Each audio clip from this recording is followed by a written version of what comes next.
The biggest asset that this area has is the natural beauty. We've got a fish farm right there, right? We know that those cages get destroyed from time to time. Good evening. As Storm Amy batters parts of Scotland, but already we've seen a gust of 96 miles an hour.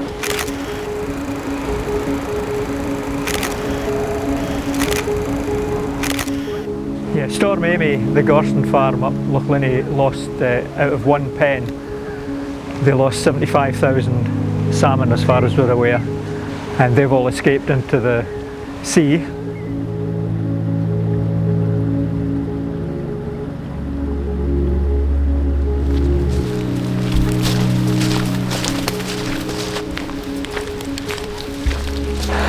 Since the escape of salmon, I've caught about a dozen off the River Coe here, and I've caught about 60 off the River Leven, which is the adjoining river just up the loch.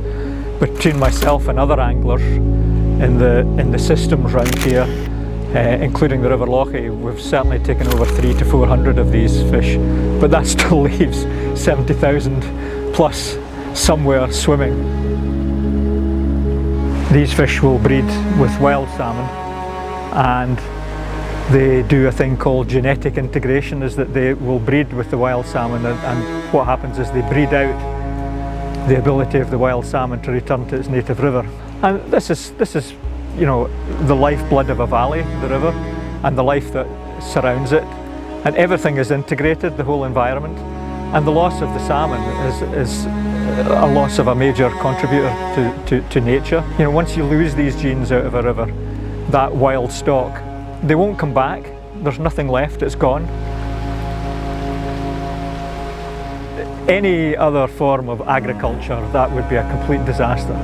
But somehow in salmon farming on Scotland's supposedly pristine west coast waters, there's no repercussions for it, and that's disastrous. How can that be allowed to happen?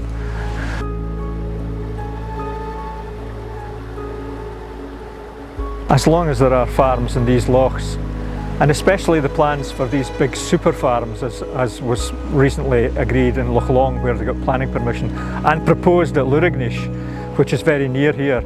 I mean, you're talking about probably putting hundreds of thousands of these fish into these pens. It's a huge risk to take with the local rivers to exacerbate what's already happening.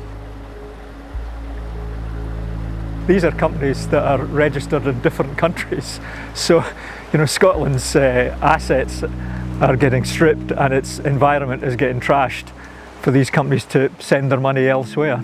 For too long the Scottish Government has turned a blind eye to this.